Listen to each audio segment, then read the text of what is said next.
Oi, pessoal do quarto ano. Hoje, em Geografia, do volume 3 da apostila, a gente vai aprender a formação da população brasileira com a professora Elaine. Beijos! Olá, eu sou a professora Elaine, da disciplina de Geografia. E na aula de hoje, nós vamos falar sobre a formação da população brasileira. Vamos lá? Abram o livro de vocês na página 7 e leiam comigo. Os primeiros habitantes do território, que hoje nós chamamos de Brasil, foram os indígenas. De acordo com alguns estudos, não havia um único grupo aqui no país. Existiam vários grupos. Calcula-se que mais de 1000 etnias existiam por aqui. Observe nessa mesma página 7 essa imagem. A obra de arte do artista Rugenda, ela retrata o dia a dia de uma aldeia indígena. Mas eu gostaria de te perguntar, você sabe o que é etnia? Etnia é um grupo populacional que tem as mesmas raízes, que tem a mesma origem, a mesma língua, a mesma religião.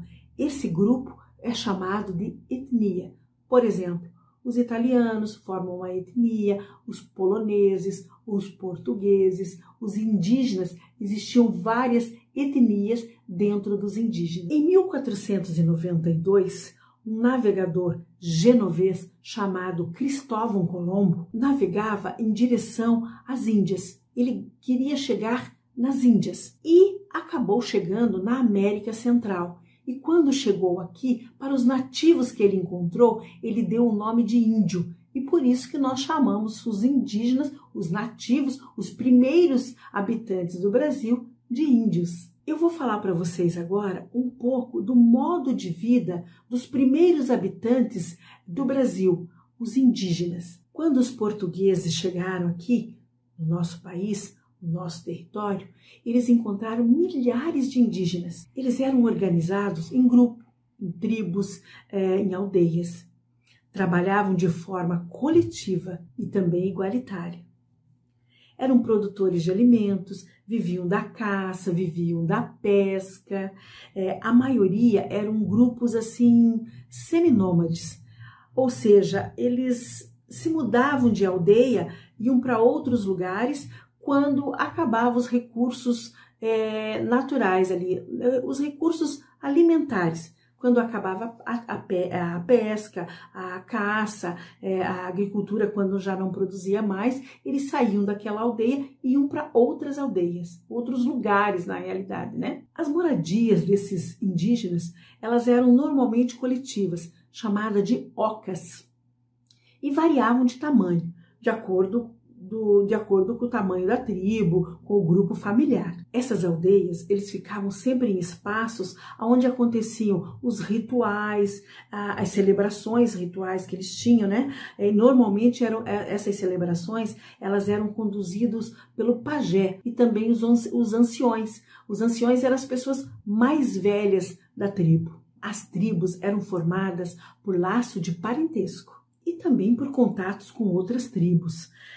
Eles mantinham também relações comerciais com as outras tribos, cooperação, existiam casamentos, alianças e guerras, apesar de serem pacíficos, mas existiram muitas guerras entre eles. No sentido de divisão do trabalho entre homens e mulheres, os homens lidavam com a parte da guerra, com a caça, com a liderança da tribo, com a construção da aldeia, com o plantio, e já as mulheres cuidavam assim do preparo dos alimentos, da fabricação de utensílios domésticos, os adornos para colocar no corpo, no cabelo, assim, na cabeça. Então as mulheres cuidavam dessa parte. O pajé era essa figura dentro da aldeia. Ele era o elo entre o real e o divino. Os indígenas acreditavam nos espíritos e acreditavam também que os espíritos dos antepassados se comunicavam com eles a partir dos animais.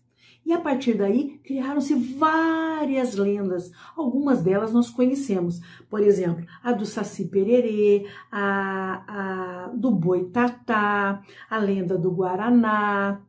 e várias outras lendas que existem que vieram da cultura indígena. Os indígenas também possuíam conhecimentos astronômicos e se orientavam pelas fases da lua para poder trabalhar nas suas colheitas. Os índios levavam em consideração as mudanças climáticas. Algumas palavras da língua indígena nós temos na nossa língua portuguesa. Por exemplo, é uma herança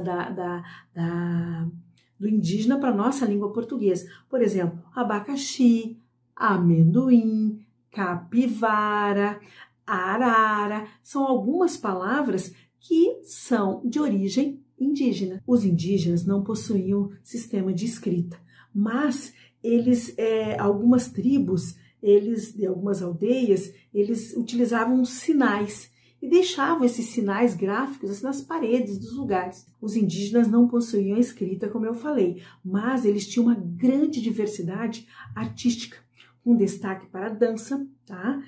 A cerâmica, caso eles faziam muito artesanato, né? A tecelagem, a cestaria, aquelas cestas indígenas, a pintura corporal, a arte plumária e a música também. Os indígenas, eles não possuíam assim uma figura de um artista, por exemplo, fulano é artista, ciclano é artista, isso não existia para eles. Todos tinham que adquirir várias habilidades. Vá até a página 7 do seu livro didático e dá uma olhada nessa imagem, observe a imagem da chegada de Pedro Álvares Cabral ao Brasil. Observe a imagem. Foi com a chegada dos portugueses ao Brasil que iniciou a exploração do pau-brasil. Pau-brasil, a árvore que dá o nome ao nosso país. Foi nesse período também que os indígenas foram escravizados. Muitos morreram. Agora, vamos dar um salto na história e vamos falar dos povos indígenas no contexto atual. No Brasil, em 1967, foi criada a FUNAI, Fundação Nacional do Índio. É um órgão do governo criado para proteger a cultura, para proteger o indígena, as suas origens, as suas raízes. Esse órgão do governo, ele busca melhorias no sentido da saúde, da educação, do meio ambiente, patrimônio e demarcação de terra dos indígenas. A primeira reserva brasileira indígena é o Parque Xingu. Hoje no Brasil, as comunidades indígenas estão espalhadas por todo o território e lutam por sobrevivência. E nessa luta, muitos são mortos ou expulsos de suas terras. Acabam na pobreza e indo parar nas grandes cidades. E são vítimas de preconceito e violação dos direitos humanos. Contudo, mesmo diante de todo esse cenário, dessa luta dos indígenas por tempos melhores, por vida melhor, nós temos muitos indígenas vivendo na área urbana. Esses grupos vivem nas cidades e já estão integrados, podemos dizer assim. Buscam mercado de trabalho, eles buscam cadeira nas universidades, cargos públicos, buscam representação política e lutam por direito como cidadãos que precisam manter a sua cultura, a sua tradição, os seus costumes. Eles enfrentam desafios cotidianamente. Lá na página 8 do livro didático, vocês vão encontrar um mapa. Chama-se Terra Indígenas Demarcadas. São demarcação das terras indígenas.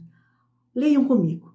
Recentemente, o governo brasileiro criou leis que demarcam as terras indígenas, regularizando a posse permanente para as etnias que ali residem, protegendo essas áreas da ocupação para fins econômicos, como o desenvolvimento da agricultura, extração da madeira e do minério.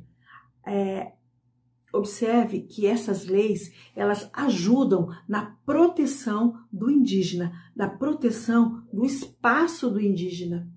Observe a demarcação no mapa. Observe a parte verde, a verde clarinha, são as terras indígenas demarcadas. Ficam mais na região norte, essas terras.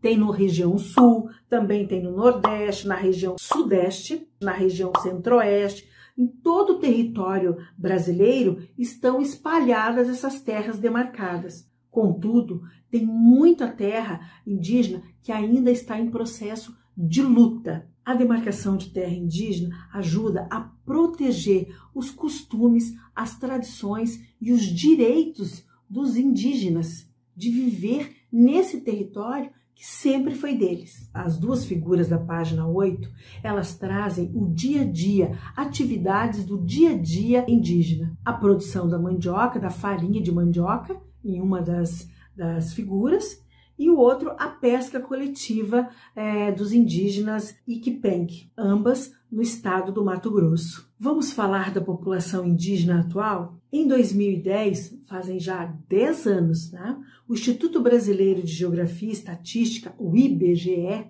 fez um levantamento, um censo demográfico da população indígena brasileira, para saber quantos eram e como vivem. Por meio desse levantamento, foi possível identificar o número de indígenas existente no nosso país e chegar ao seguinte número: 896 mil indígenas com 305 etnias e 274 línguas. Também foi possível identificar a demarcação de 505 terras indígenas, representando em torno de 12% do território brasileiro. A terra com a maior população indígena no Brasil é a Yanomami, localizada na região norte do Brasil, com 25,7 mil indígenas. Observem o gráfico abaixo, que fala sobre a população, a quantidade de indígena que existe no país.